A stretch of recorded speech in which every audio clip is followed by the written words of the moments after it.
നമസ്കാരം. ഇന്ന് വളരെ എക്സൈറ്റിംഗ് ആയിട്ടുള്ളൊരു റെസിപ്പിയാണ് നിങ്ങൾക്ക് വേണ്ടി ഞാൻ തയ്യാറാക്കുന്നത്. എനിക്കിന്ന് ഏറെ സന്തോഷമുള്ള ഒരു ദിവസമാണ്. കാരണം ഇറ്റലിയിൽ നിന്നും ഒരു ലിസി എൻ്റെ സ്ഥിരം പ്രേക്ഷകയാണ്. അവർ വളരെയധികം പ്രശ്നങ്ങളുണ്ടായിട്ട് അതെല്ലാം തന്നെയും എൻ്റെ ഈ പറഞ്ഞ പോലെ പ്രോഗ്രാം കണ്ടതിലൂടെ മാറ്റിയെടുത്തു എന്ന് എന്നോട് പറഞ്ഞു. വളരെ സന്തോഷമുണ്ട്. അങ്ങനെ ഞാനിപ്പോൾ ആലോചിക്കുന്ന ഒരു കാര്യം, നമുക്ക് അങ്ങനെയുള്ളൊരു കൂട്ടായ്മ വേണം എന്നാണ്. അതായത് ഇപ്പം നിങ്ങൾ തന്നെ ഈ പ്രോഗ്രാം സ്ഥിരമായി കാണുന്നവർ, അവർക്ക് പല അസുഖങ്ങളും ഇതിലൂടെ മാറ്റിയിട്ടുണ്ടാവും. പ്രത്യേകിച്ചും എൻ്റെ ഇങ്ങനെ വളരെ ഹെൽത്തി ആയിട്ടുള്ള റെസിപ്പികളും ഒത്തിരി ഡിസീസ് ബേസ്ഡ് ആയിട്ട് അസുഖങ്ങളെ മാറ്റാനുള്ള ഒത്തിരി റെസിപ്പികളുമൊക്കെ ട്രൈ ചെയ്ത് പലർക്കും അസുഖങ്ങൾ വളരെയധികം മാറുകയും മരുന്നുകളുടെ ആവശ്യം തന്നെ കുറയുകയും ചെയ്തിരിക്കുന്ന സാഹചര്യത്തിൽ നമുക്കൊരു കൂട്ടായ്മ വേണ്ടേ? അതായത് ഒരു വാട്സപ്പ് കൂട്ടായ്മ തന്നെയാണ് ഞാൻ ഉദ്ദേശിക്കുന്നത്. അതിനാരെങ്കിലും അത് മുൻകൈയെടുത്ത് മുന്നോട്ട് വന്നാൽ എനിക്ക് വളരെ സന്തോഷം. എന്നെ വിളിക്കാം, എൻ്റെ ഫോൺ നമ്പർ ഉണ്ടല്ലോ. തീർച്ചയായും അത് നമുക്കൊരാവശ്യമാണ്, ഈ കാലഘട്ടത്തിൻ്റെ ഒരു ആവശ്യമാണെന്ന് എനിക്ക് തോന്നുന്നു. അത് തന്നെ പലതരം അസുഖങ്ങൾ ഉള്ള ആൾക്കാരുണ്ട്. അപ്പോൾ അത് എല്ലാം കൂടെ ഈ ഭക്ഷണത്തിലൂടെ അസുഖങ്ങൾ മാറ്റുകയും അതുപോലെ ജീവിതശൈലിയും മറ്റുള്ള കാര്യങ്ങളും കൂട്ടി യോജിപ്പിച്ചുകൊണ്ട് അവർക്കൊരു നല്ല ആരോഗ്യ ഉന്മേഷവും ഉണർവും ഉണ്ടായ പേഷ്യൻസ് ഉണ്ടല്ലോ. അവരൊക്കെയാണ് എൻ്റെ ഈ കൂട്ടായ്മയിൽ വേണ്ടത് എന്ന് ഞാൻ ആഗ്രഹിക്കുന്നു. തീർച്ചയായും ലോകമെമ്പാടുമുള്ള മലയാളികളെ അല്ലെങ്കിൽ ലോകമെമ്പാടുമുള്ള എൻ്റെ യൂട്യൂബ് പ്രേക്ഷകരെ ഞാൻ തീർച്ചയായും ഇതിലേക്ക് ക്ഷണിക്കുന്നു. അപ്പോൾ നമുക്ക് തീർച്ചയായും അതിൻ്റെ ആ ഒരു പ്രാരംഭ ദിശയിലാണ് ഇപ്പം നമ്മൾ. പല ആൾക്കാരും ഇങ്ങനെ വിളിക്കുന്നുണ്ട്, എനിക്ക് ഒത്തിരി മെസ്സേജ് അയക്കുന്നുണ്ട്. നിങ്ങൾ യൂട്യൂബിലെ താഴെയുള്ള കമൻസ് കാണുമ്പോൾ തന്നെ നിങ്ങൾക്ക് മനസ്സിലാവുന്നുണ്ട്. അപ്പോൾ അതിൻ്റെ വെളിച്ചത്തിൽ ഇന്ന് സത്യം പറഞ്ഞാൽ ഈ ഒരു റെസിപ്പി എന്ന് പറഞ്ഞാൽ ഇൻസ്റ്റൻറ്റ് ഐസ്ക്രീമാണ്. അതൊരു ഫ്രൂട്ട് ഐസ്ക്രീമാണ്. അത് എല്ലാവർക്കും സുപരിചിതമായ ഒരു കസ്റ്റാർഡ് ആപ്പിൾ അറിയാമല്ലോ. നമ്മൾ സീതാഫലെന്ന് പറയും സാധാരണ, അല്ലെങ്കിൽ ഇതിന് ആനമുന്തിരി, ഇങ്ങനെ പല പേരുകളുണ്ട്. അതാണ് ഇതിൻ്റെ ഏറ്റവും പ്രധാനപ്പെട്ട താരം. ഈ ഒരു റെസിപ്പിയുടെ പ്രധാനപ്പെട്ട ചേരുവ അത് തന്നെയാണ്. അപ്പം ഇത് പാചകമില്ല എന്നുള്ളതാണ് ഇതിൻ്റെ ഏറ്റവും പ്രധാനപ്പെട്ട ഒരു പ്രത്യേകതയും. പാചകമില്ലാതെ ജസ്റ്റ് നമ്മൾ മിക്സിയിലൊന്ന് എല്ലാം കൂടെ അടിച്ചിട്ട് ഫ്രീസറിൽ വെച്ചാൽ മതി. ഫ്രീസറിൽ വെച്ചതിന് ശേഷം ഒരു 4 മണിക്കൂറിന് ഐസ്ക്രീം രൂപത്തിലും പുഡിംഗ് രൂപത്തിലും ഇത് കഴിക്കാം. അപ്പോൾ ഐസ്ക്രീം രൂപത്തിലാണെങ്കിൽ ഫ്രീസറിൽ വയ്ക്കുക. ഫ്രീസറിൽ വെച്ചിട്ട് ഒരു 4 മണിക്കൂർ കഴിഞ്ഞ് ഒന്നുകൂടെ എടുത്ത് മിക്സിയിൽ അടിച്ച് വീണ്ടും വയ്ക്കുക. അങ്ങനെ 1-2 പ്രാവശ്യം ആകുമ്പോഴത്തേക്ക് നല്ല ഫ്ലഫി ആയിട്ട് കിട്ടും. അതോടൊപ്പം പുഡിംഗ് ആയിട്ടാണെങ്കിൽ താഴത്തെ തട്ടി വെച്ചാൽ മതി. അത്രയേ ഉള്ളൂ വ്യത്യാസം. അപ്പം വളരെ ടേസ്റ്റിയാണ്. ഞാനിത് തയ്യാറാക്കി കഴിക്കുകയും ചെയ്തു. അപ്പോൾ അതുകൊണ്ട് തന്നെ അത് സെറ്റാക്കി ഇവിടെ കൊണ്ടുവന്നിട്ടുണ്ട്. ഇത് ജസ്റ്റ് ഒന്ന് മിക്സ് ചെയ്തതിന് ശേഷം നമുക്ക് അത് തന്നെ കാണാവുന്നതാണ്. അപ്പോൾ ഇതിൻ്റെ ചേരുവകൾ എന്തൊക്കെയാണെന്ന് നിങ്ങൾ മനസ്സിലാക്കുക. ഒന്നാമതുള്ളത് കസ്റ്റാർഡ് ആപ്പിൾ. അതൊരു 100 ഗ്രാം കുരുവെല്ലാം ഇളക്കിയെടുത്ത് ശരിയാക്കി വെച്ചിരിക്കുകയാണ്. പിന്നെ കപ്പലണ്ടി വെള്ളത്തിലിട്ട് കുതിർത്ത് നന്നായിട്ട് മിക്സിയിൽ അടിച്ചത്, അതൊരു ഏകദേശം 50 ഗ്രാം. അതുപോലെ തന്നെ 100 ml തേങ്ങാപ്പാൽ, പിന്നെ തേനാണ് ചേർത്തിരിക്കുന്നത്. അതോടൊപ്പം ഇത് സെറ്റാവാൻ വേണ്ടി ജെലാറ്റിനുണ്ട്. ഈ ജെലാറ്റിനെ കുറിച്ച് പറയുമ്പം നോൺ വെജ്, അതായത് മാംസബുക്കുകൾക്ക് ഉള്ള ജെലാറ്റിനാണ് സാധാരണ ഉള്ളത്, നമുക്ക് ആ മാർക്കറ്റിൽ അവൈലബിൾ ആയിട്ടുള്ള. അത് ഈ എന്താ പറയുക, എല്ലാ ചിക്കൻ അല്ലെങ്കിൽ മീറ്റ് അതിൻ്റെയൊക്കെ ബോൺസും അല്ലെങ്കിൽ സ്കിന്നും അതിനകത്തു നിന്നാണ് എടുക്കുന്നത്. എല്ലിൻ്റെ അകത്തുനിന്നും തൊലിയിൽ നിന്നുമാണ് ഇത് പ്രോസസ്സ് ചെയ്ത് നോൺ വെജ് ജെലാറ്റിൻ എടുക്കുന്നതെങ്കിൽ വെജിറ്റബിൾ ജെലാറ്റിനുണ്ട്. അത് ആൽഗയിൽ നിന്നാണ് എടുക്കുന്നത്. സീ ആൽഗ, നമ്മുടെ കടലിനകത്തുള്ള ഒരു തരം ഒരു പായലാണത് ആൽഗ. അതിനകത്തുനിന്ന് പ്യൂറിക്സ് എന്ന് പറഞ്ഞിട്ട് മാർക്കറ്റിൽ ഒരെണ്ണം അവൈലബിൾ ആണ്. അപ്പോൾ അത് ഉപയോഗിക്കാം. വെജിറ്റബിൾ ജെലാറ്റിൻ ഉണ്ട് മാർക്കറ്റിൽ. അതിന് ഏകദേശം 100 ഗ്രാമിനടുത്ത് 95 രൂപയൊക്കെ ഉള്ളൂ. അപ്പോൾ അതും എടുക്കണം. തീർച്ചയായും ജെലാറ്റിൻ ഇതിനാവശ്യമാണ്. അപ്പോൾ നമ്മൾ 100 ഗ്രാം കസ്റ്റാർഡ് ആപ്പിൾ എടുത്തു, 100 ml തേങ്ങാപ്പാലെടുത്തു. അതുപോലെ തന്നെ 50 ഗ്രാം ഇതുണ്ടല്ലോ കപ്പലണ്ടി വെള്ളത്തിലിട്ട് കുതിർത്ത് അരച്ചെടുത്തു. 50 ഗ്രാം വേണമെന്നില്ല, ഒരു 25 ഗ്രാം മതിയാവും. പിന്നെ അതുപോലെ തേൻ, അത് മധുരം എങ്ങനെയാണ് വേണ്ട അതനുസരിച്ച് തേൻ എടുക്കാം. പിന്നെ ഉള്ളത് ഇതൊരു 15 ഗ്രാം, അതായത് 1 ടേബിൾ സ്പൂൺ ജെലാറ്റിനാണ് വെള്ളത്തിൽ കുതിർത്ത് വെച്ചിരിക്കുകയാണിത്. ഇതാണ് ഇതിലേക്ക് ഒഴിക്കേണ്ടത് സെറ്റാവാൻ. ഇത്രയുമാണ് റെസിപ്പി, ഇത്രയുമാണ് ചേരുവകൾ. വളരെ ഫാസ്റ്റായിട്ട് ജസ്റ്റ് മിക്സിയിലെല്ലാം കൂടെ ഒന്ന് അടിച്ച് വെച്ചാൽ മതി. എത്ര എളുപ്പമാണ് ഒന്ന് ആലോചിച്ച് നോക്കൂ. എല്ലാവരും ട്രൈ ചെയ്ത് നോക്കണം കേട്ടോ. ഇതിൻ്റെ റിസൾട്ട് എന്നെ അറിയിക്കുകയും വേണം. അപ്പോൾ നമുക്കിത് എങ്ങനെയാണെന്ന് നോക്കാം. പാചകം. ഇത് കപ്പലണ്ടി മിക്സിയിൽ അടിച്ചെടുത്തത്, തേങ്ങാപ്പാൽ,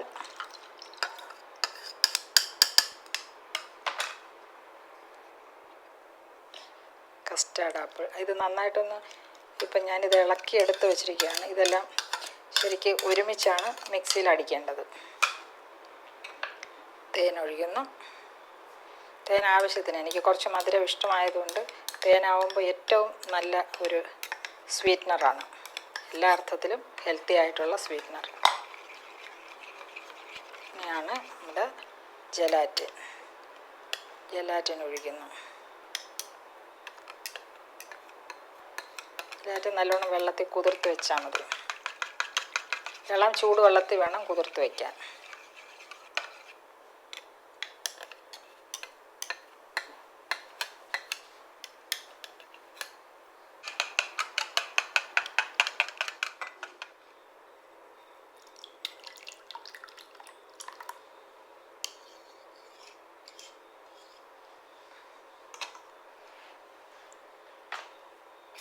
ഇതുപോലെ ഒരു നല്ലൊരു ഐസ്ക്രീം ബൗളിൽ വെച്ച് സെറ്റ് ചെയ്താൽ അങ്ങനെ തന്നെ എടുക്കാം. പക്ഷേ അത് ആദ്യം ഒന്ന് നന്നായിട്ട് മിക്സിയിൽ അടിച്ച് 4 മണിക്കൂറിന് ശേഷം ഇതുപോലെ സെറ്റ് ചെയ്താൽ മതി.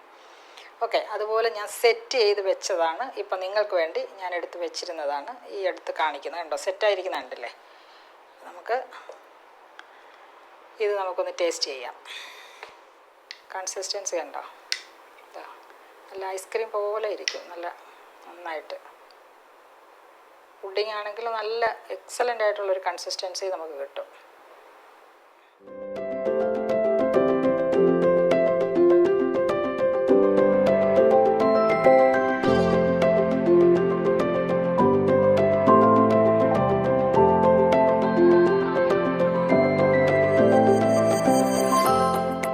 അപ്പം നമുക്കൊന്ന് ടേസ്റ്റ് ചെയ്ത് നോക്കാം അല്ലേ.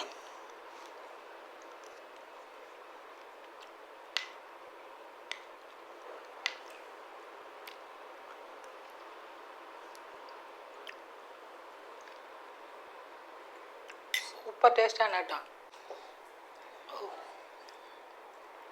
സത്യം പറഞ്ഞാൽ ഇതെനിക്കൊരു ഓൾ ഓൺ എ സഡൻ ഒരു ഐഡിയ കിട്ടിയതാണ്.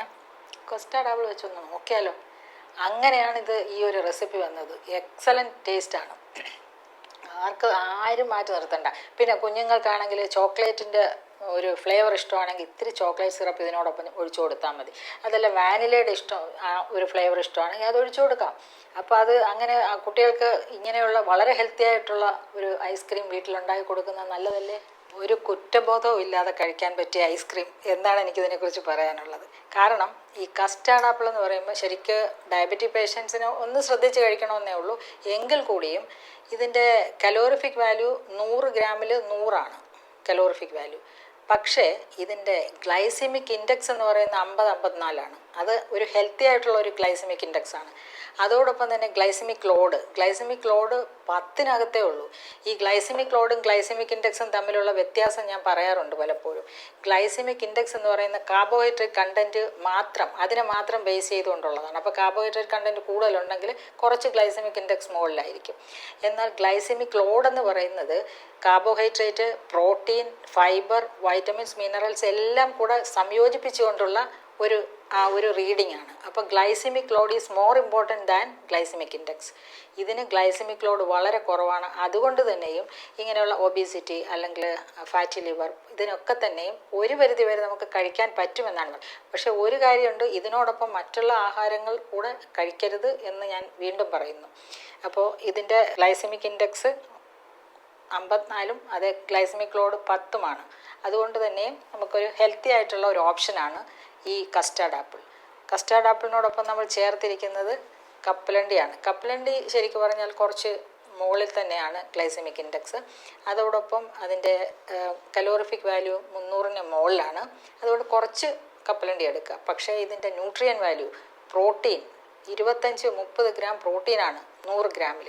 അതോടൊപ്പം തന്നെ ഇതിനകത്ത് നമ്മൾ ചേർത്തിരിക്കുന്നത് മറ്റൊന്ന് ജെലാറ്റിനാണ്. ഏറ്റവും പ്രധാനപ്പെട്ട ഒരു കാര്യമാണ് ജെലാറ്റിൻ. ജെലാറ്റിൻ എന്ന് പറയുന്നത് വെറും പ്രോട്ടീൻ സബ്സ്റ്റിറ്റ്യൂട്ടാണ്. ഇപ്പോൾ ഈ കസ്റ്റാർഡ് ആപ്പിൾ ആണെങ്കിലും ഇതിനകത്ത് അമൈനോ ആസിഡ്, അതായത് പ്രോട്ടീൻ കണ്ടൻറ് ഉണ്ട്, അമൈനോ ആസിഡ്സ് ഉണ്ട്. അതൊക്കെ തന്നെ കൊളാജൻ പ്രൊഡക്ഷൻ ഏറെ സഹായിക്കും. ആൻറ്റി ഏജിങ് പ്രോപ്പർട്ടീസ് ഒത്തിരി ഉള്ളതാണ് കസ്റ്റാർഡ് ആപ്പിളെങ്കിൽ അതിനേക്കാൾ ഏറ്റവും കൂടുതൽ ആൻറ്റി ഏജിങ് പ്രോപ്പർട്ടി ഉള്ളതാണ് ജെലാറ്റിൻ. ജെലാറ്റിനകത്തിരിക്കുന്ന ഈ അമൈനോ ആസിഡ് അത് പ്രോട്ടീൻ മാത്രമേ ഉള്ളൂ. അതിന് ഗ്ലൈസെമിക് ഇൻഡെക്സും ഗ്ലൈസെമിക് ലോഡും 0 ആണ്. 0. ദാറ്റ് മീൻസ് മോസ്റ്റ് ഹെൽത്തിയസ്റ്റ് ആണ് ജെലാറ്റിൻ. നമുക്ക് അത്യാവശ്യം ഒരു 15 ഗ്രാം 15 ml കഴിക്കാവുന്നതാണ്. ഇത് ശരിക്കും പറഞ്ഞാൽ ഒരു ആൻറ്റി ഏജിങ് എന്ന് പറയുമ്പോഴത്തേക്ക് എല്ലാ അർത്ഥത്തിലും കൊളാജൻ പ്രൊഡക്ഷനെ ഏറ്റവും സഹായിക്കുന്നതാണ്. നമ്മുടെ നഖത്തിനാവട്ടെ, അതുപോലെ എല്ലിനാവട്ടെ, പല്ലിനാവട്ടെ, എല്ലാത്തിനും വളരെ ഹെൽത്തി ആയിട്ടുള്ള ഒരു ഓപ്ഷനാണ് ഈ ജെലാറ്റിൻ. അതോടൊപ്പം തേൻ അറിയാമല്ലോ, ഏറ്റവും നല്ല ഒരു സ്വീറ്റ്നറാണ്. വളരെയധികം ആൻറ്റി ഓക്സിഡൻറ്റ് പ്രോപ്പർട്ടീസും അതുപോലെ തന്നെ ആൻറ്റി ഇൻഫ്ലമേറ്ററി പ്രോപ്പർട്ടീസും വൈറ്റനിങ് പ്രോപ്പർട്ടീസും ഒക്കെയുള്ള ഏറ്റവും നല്ല ഒരു സ്വീറ്റ്നറാണ്. ഇതിനകത്ത് ഫ്രക്ടോസ് കണ്ടൻ്റ് ആണെങ്കിൽ കൂടിയും അത് ഹെൽത്തി തന്നെയാണ്. പിന്നെ നമ്മൾ ഇതിനകത്ത് ചേർത്തിരിക്കുന്നത് എന്താണ്? തേങ്ങാപ്പാൽ. അത് പറയേണ്ട കാര്യമല്ലോ. മോണോസോഡിയം ലോറിക് ആസിഡിൻ്റെ കലവറയാണ്, നല്ല കൊളസ്ട്രോളിൻ്റെ കലവറ. ഇത് തിളപ്പിക്കാതെ നമ്മൾ പച്ചയ്ക്കാണ് എടുക്കുന്നത്. തിളപ്പിച്ച് കഴിഞ്ഞാൽ ഇതിൻ്റെ ഗുണത്തിന് മാറ്റം വരും. അതാണ് ഞാൻ ഫ്രഷായിട്ട് ഉണ്ടാക്കിയത്. ഇത് ഫ്രഷായിട്ട് വളരെ എളുപ്പത്തിൽ ഉണ്ടാക്കാൻ പറ്റുന്ന ഏറ്റവും നല്ലൊരു ഐസ്ക്രീമാണ്. നിങ്ങളെല്ലാവരും ട്രൈ ചെയ്ത് നോക്കുക. എൻ്റെ വിവരങ്ങൾ കമൻറ്റ് ബോക്സിൽ അയക്കും. ഓക്കെ. ഏറ്റവും പ്രധാനപ്പെട്ട കാര്യമാണ് നിങ്ങളുടെ ഫീഡ്ബാക്കാണ് എൻ്റെ ഒരു എൻ്റെ ഒരു മോട്ടിവേഷൻ. നിങ്ങൾ ഓരോരുത്തരും എഴുതുന്ന ഓരോ വാക്കുകളും ഞാൻ എല്ലാം നോക്കും. നിങ്ങൾക്ക് കമൻറ്റ്സ് എല്ലാം ഞാൻ റിപ്ലൈ അയക്കാറുണ്ട്. അപ്പോൾ അതുകൊണ്ട് അതിൽ വിഷമിക്കേണ്ട. നിങ്ങൾ അയക്കുക, നിങ്ങളുടെ ഓപ്പണായിട്ട് എഴുതുക. നിങ്ങൾക്ക് ഇഷ്ടമായെങ്കിൽ പിന്നെ എന്തെങ്കിലും അതിനകത്ത് തെറ്റുകുറ്റങ്ങളുണ്ടെങ്കിൽ നിങ്ങൾക്ക് എന്നെ വിമർശിക്കാം. No issues. നിങ്ങൾ ആലോചിക്കുക, ചിന്തിക്കുക, പ്രവർത്തിക്കുക. ഓക്കെ. നമുക്ക് വീണ്ടും കാണാം.